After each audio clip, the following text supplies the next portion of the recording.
This is Kepler's law of planetary motion.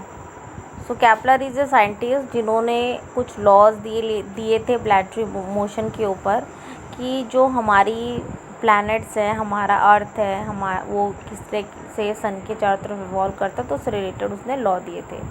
So first जो law दिया था उसको कहते हैं कैपलर्स फर्स्ट लॉ। इसके अकॉर्डिंग कैपलर ने कहा था, अच्छा पहले आप ये देखो कि एक इलिप होता है, ठीक है, इलिप्स होता है। इलिप्स में क्या होता है, हमारे दो रेडियस होते हैं, एक बड़ा वाला होता है और एक सबसे छोटे वाला रेडियस होता है। तो उसका एक सेंटर पॉइंट होता है। सेंटर पॉइंट के बाद हम क्या करते हैं, उसके दो हमारे फोकस होते हैं, जो कि हमारी आउटसाइड होती है, वहाँ से लेके सेंटर तक कि जो बीच का पार्ट होता है उसके अकॉर्डिंग दो फोकस होते हैं। तो किसी भी एक फोकस पे हमारा क्या होता है, स्टार होता है। जैसे हमारा सन है तो सन होगा, तो या तो इसमें मैंने F1 F2 दिखाए हैं, या तो F1 पे होगा या F2 पे होगा, किसी भी एक पे होगा। हम लोग F1 पे मान लेते हैं, ठीक है, हो किसी पे भी सकता है, लेकिन हमने माना कि चलो F1 पे है, ठीक। तो यही एक हमारा उसका फर्स्ट लॉ है। सेकेंड लॉ है कैपलर सेकेंड लॉ है, उसमें ये है कि ये जो हमारा इलिप्टिकल ऑर्बिट होता है जिसके एक फोकस पे सन लाई करता है, अगर हम क्या करते हैं एक टाइम पीरियड ले लेते हैं, ठीक है, सपोज़ हमने ले लिया 1 मंथ का टाइम पीरियड, ठीक है।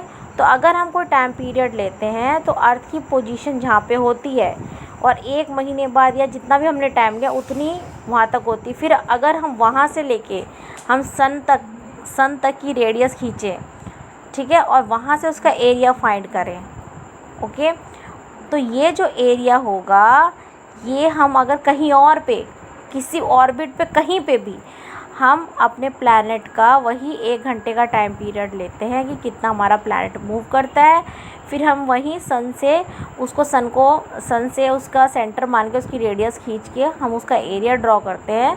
तो ये जो दोनों हमारे एरिया होते हैं ये सेम होते हैं, ये जो दोनों एरिया होते हैं ये इक्वल होते हैं। बस हमें इसमें ये देखना है कि हमारा जो टाइम इंटरवल है वो हमारा सेम होना चाहिए, ठीक है। तो क्योंकि हमारा अर्थ का ऑर्बिट जो होता है यानी कि इक्वल टाइम इंटरवल में वो इक्वल एरिया कवर करता है ओवरऑल, ये चीज़ है इसमें। जो एक अब हमारा आता है थर्ड लॉ। जो थर्ड हमारा लॉ है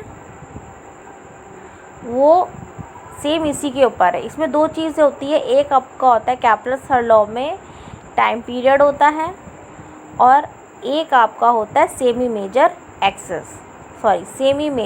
रेडियस। सेमी मेजर रेडियस जो हमारा सेमी एलिप्टिकल ऑर्बिट बनेगा उसकी जो मेजर वाली रेडियस होगी, छोटी वाली नहीं, बड़ी वाली radius. So according to third law अगर हम देखा जाए तो हमारा जो ये टाइम का स्क्वायर होता है, टाइम पीरियड जो टाइम का स्क्वायर होता है वो होता है हमारा डायरेक्टली प्रोपोर्शनल होता है सेमी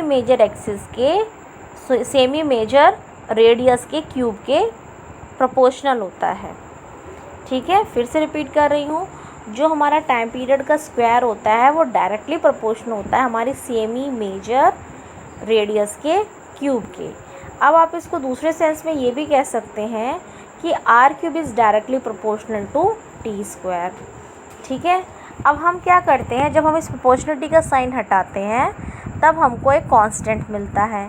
हम इस कांस्टेंट को कुछ भी नाम दे सकते हैं, c दे सकते हैं, k दे सकते हैं, ठीक है। चलो k लिख देती हूँ, चलो छोड़ा अच्छा c ही लिख देती हूँ। तो आप कोई भी कांस्टेंट मान सकते हैं, इसको कैपलर्स कांस्टेंट कहते हैं, ठीक है।